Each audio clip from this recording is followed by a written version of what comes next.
The traditional power in Maryland has owned lacrosse's biggest stage, but last year's loss in the title game to North Carolina is a memory still in the minds of the Terps.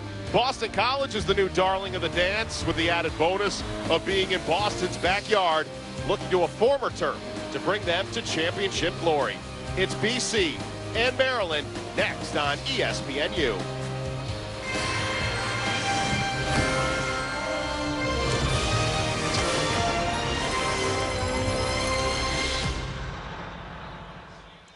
And you're watching the NCAA Women's Lacrosse Championships presented by Northwestern Mutual.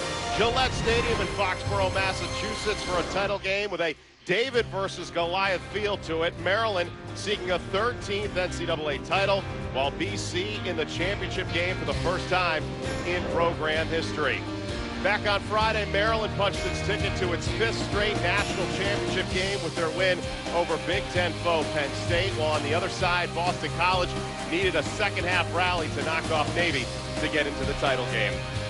Hi, everyone. Alongside four-time All-American from Georgetown, she and Stanwick Birch. I'm John Brickley. Former Syracuse midfielder Hallie Quillinan will also be joining us. Just a year ago, Maryland in this exact same scenario, undefeated, #1 seed, ended up in heartbreak, losing to Maryland in the title game. Why is this year's Maryland team different? Well, this Maryland team is probably one of the most complete teams that I've seen from them in quite some time. They've had some amazing teams, but so balanced. In their semifinal performance against Penn State, there was no weaknesses identifiable. They've been challenged throughout the season, and they've really faced the adversity well, and I think they're primed to win. Last year's team was led by Tewaaraton winner Taylor Cummings. This year, the torch has been passed to Zoe Stukenberg, and she has delivered. She definitely has. First team All-American, one of the 5 Tewaaraton finalists. The midfielder does it all. She comes up with crucial draw controls, excellent ground balls. Her vision is amazing.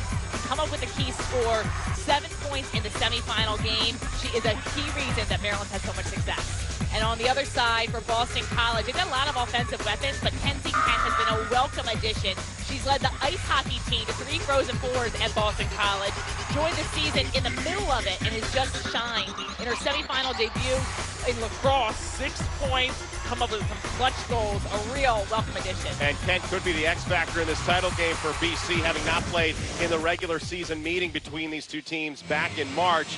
BC's only 35 minutes away on I-95, a quick drive to Gillette Stadium, but Hallie Quillinan, it's all about the inspirational speech that the Eagles got from a Super Bowl winning coach.